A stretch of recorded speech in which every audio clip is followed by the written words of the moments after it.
जमशेदपुर झारखंड 20 अगस्त 2024। कुछ वर्कर्स अपने ईंटों का काम करने के बाद पास के ही डैम में नहाने चले गए। समय दोपहर के 12 बजे के करीब यहाँ पर एक वर्कर को दिखाई दिया एक प्लेन कभी ऊपर जा रहा है तो कभी नीचे जा रहा है और कुछ ही देर बाद यह प्लेन पानी के बेहद ही नजदीक आ गया।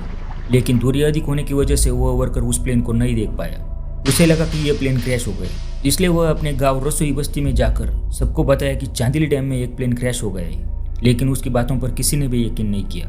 अब कुछ घंटे बाद खबर आने लगी कि सोनाली एयरपोर्ट जमशेदपुर से एक 2 सीटर वाला प्लेन सेंसा 172 उड़ान भरा। यह एक ट्रेनिंग फ्लाइट थी। इस एयरपोर्ट में पायलट को ट्रेनिंग भी दी जाती थी। इस प्लेन को alchemist aviation private limited operate कर रही थी। यह कंपनी पायलट को ट्रेनिंग प्रोवाइड करती है। ऐसी ट्रेनिंग के लिए एक पायलट अपने स्टूडेंट पायलट के साथ उड़ान भर रहा था। उड़ान के करीब 10-12 मिनट तक सब कुछ ठीक ठाक था। प्लेन मजे से उड़ता गया। एटीसी भी इस प्लेन से संपर्क बनाए हुए थे, लेकिन उड़ान के ठीक 15 मिनट बाद सब कुछ बदल गया। सोनारी एटीसी का संपर्क प्लेन से टूट गया। एटीसी जब दोबारा प्लेन से संपर्क नहीं कर पाया तो उन्हें समझ में आ गया कि कुछ तो अनहोनी हो चुकी है।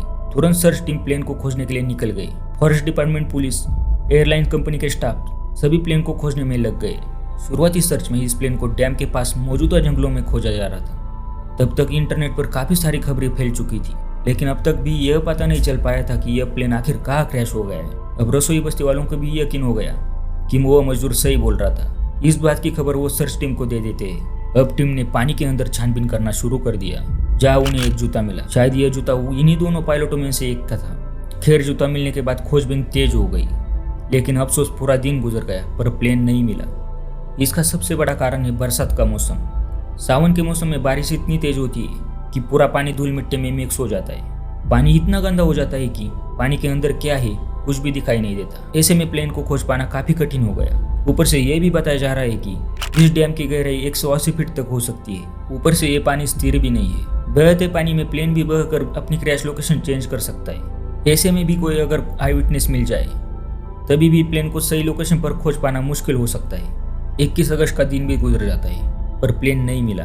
हादसे में सवार दोनों पायलट के रिलेटिव समेत सर्च टीम इसी उम्मीद में लगी हुई थी कि प्लेन मिल जाएगा, लेकिन अगला दिन भी गुजर जाता है और सबके हाथ निराशा लगती है। 22 अगस्त को करीब 10:11 बजे यह न्यूज आई कि डैम में एक बॉडी मिली है, जिसकी पहचान शुभ्रा दत्त के रूप में हुई है। करीब 8 घंटे बाद यानी कि करीब रात 8 बजे न्यूज आती है कि कैप्टन जीत की भी बॉडी मिल चुकी है और प्लेन का कुछ आता पता नहीं चला। इस केस के बारे में ज्यादा कुछ बात करने को नहीं है।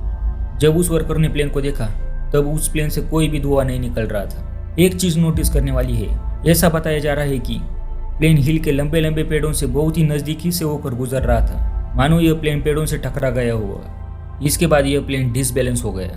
प्लेन कभी ऊपर तो कभी नीचे जाने लगा। इस तरह से यह प्लेन करीब 2 से 3 किलोमीटर दूर चला गया और यह प्लेन क्रैश हो गया। हालांकि क्रैश होते हुए किसने भी नहीं देखा, बस यह प्लेन पानी से बेहद ही नजदीक से उड़ रहा था। यही वह आखिरी समय था जब इस प्लेन को देखा गया था। हालांकि एक लोकल न्यूज के अनुसार 2 व्यक्ति थे जिन्होंने प्लेन को क्रैश होते हुए देखा। इनके अनुसार एक तेज आवाज सुनाई दी और डैम का पानी 20 से 25 फीट ऊपर उठ गया। उसका इंजन गड़गड़ा रहा था। हालांकि यह ग्रामीण है और इनके पास एविएशन का नॉलेज तो बिल्कुल भी नहीं होता होगा, इसलिए इनके बयान से यह बता पाना मुश्किल है कि यह इंजन रनिंग कंडीशन में था या नहीं, यह प्लेन गिर रहा था या ग्लाइड कर रहा था। आई विटनेस के अनुसार यह पेड़ों से बहुत नजदीक से गुजरा। इसके बाद यह प्लेन ऊपर नीचे गोते खाने लगा। इसलिए इस बात की भी संभावना हो सकती है कि यह प्लेन अगर पेड़ से टकराया हो तो वह विंग्स के कंट्रोल सरफेस को डैमेज कर दिया हो, जिसकी मदद से प्लेन को कंट्रोल किया जाता है। बात करें इस एयरपोर्ट की तो यह एक छोटा या डोमेस्टिक एयरपोर्ट है जिसे टाटा स्टील ओन करती है। मुझे नहीं लगता यहाँ पर सेकेंडरी सर्विस रडार या एडीएसवी जैसे एडवांस टेक्नोलॉजी होगा जो प्लेन की एक्यूरेट लोकेशन बता सके। हालांकि अल्केमिस्ट एविएशन प्राइवेट लिमिटेड के अनुसार इस एयरपोर्ट में डीवीओआर और पेपी नेविगेशन सिस्टम मौजूद है। डीवीओआर यानी Doppler very high frequency omni range. यह ओआर नेविगेशन सिस्टम से एडवांस है और एक्यूरेसी भी ओआर से काफ़ी अधिक है। OR basically ground based navigation system होता है जिसे रनवे के पास ही इंस्टॉल किया जाता है। यह एंटीना हर डायरेक्शन में सिग्नल भेजता है। जब प्लेन इस सिग्नल के रेंज में आता है तो पायलट को यह जानकारी मिल जाती है कि वो किस डायरेक्शन में है। यह डीवीओआर एंटीना भले ही पायलट को बहुत सारी इंफॉर्मेशन प्रोवाइड करता हो, लेकिन यह एंटीना यह नहीं बता सकता कि प्लेन कहाँ पर क्रैश हुआ है। प्लेन का क्रैश लोकेशन सिर्फ रडार ही बता सकता है। यह ओआर एंटीना सारी जानकारी पायलट को देता है। यह खुद कोई जानकारी स्टोर नहीं करता। यही वजह है कि एटीसी को भी कुछ पता नहीं चल पाता। इस एंटीना के जरिए यानी कि OR एंटीना बताएगा कि पायलट को कि वो कहाँ पर है, और पायलट रेडियो कॉल के जरिए ATC को बताएंगे कि वह कहाँ पर है। इसके अलावा इस एयरपोर्ट पर पेपी भी इंस्टॉल है। पेपी यानी प्रिसीजन अप्रोच पाथ इंडिकेटर। ये बेसिकली लाइट होता है जिसे रनवे में थ्रेशोल्ड लाइन के साइड में इंस्टॉल किया जाता है। यह लाइट्स प्लेन को लैंडिंग करते समय गाइड करती है। यह लाइट्स प्लेन को गाइड करती है कि लैंडिंग करते समय प्लेन का पोजीशन ग्लाइड स्लोप पर ही रहे। अगर यह अधिक ऊपर जाता है तो व्हाइट लाइट दिखाई देगा, अगर ज़्यादा ही नीचे आता है तो रेड लाइट दिखाई देगा। अगर यह अपने ग्लाइड स्लोप पर है जहाँ इसे होना चाहिए तो 2 व्हाइट और 2 रेड लाइट दिखाई देगा। इस तरह से पायलट इन लाइट की मदद से अपने एल्टीट्यूड को मैनेज करते हुए प्लेन को एयरपोर्ट में लैंड कर देते हैं। अल्केमिस्ट एविएशन के अनुसार यह 2 सिस्टम सोनार एयरपोर्ट पर मौजूद है।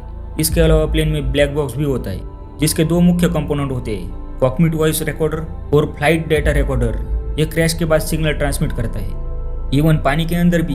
अब मुझे पता नहीं यह प्लेन क्रैश हुआ है या नहीं, और उसमें ब्लैक बॉक्स मौजूद था या नहीं। अगर होता तो उसके सिग्नल ट्रैक करके प्लेन को खोजा जा सकता था। खैर जो भी हो, हम उम्मीद करते हैं कि प्लेन का मलबा जल्दी से जल्दी मिल जाए और हादसे में मारे गए दोनों पायलटों की आत्मा को शांति मिले। तो आपको ये वीडियो कैसी लगी हमें कमेंट बॉक्स में ज़रूर बताइएगा। मिलता हूँ नेक्स्ट वीडियो में। धन्यवाद।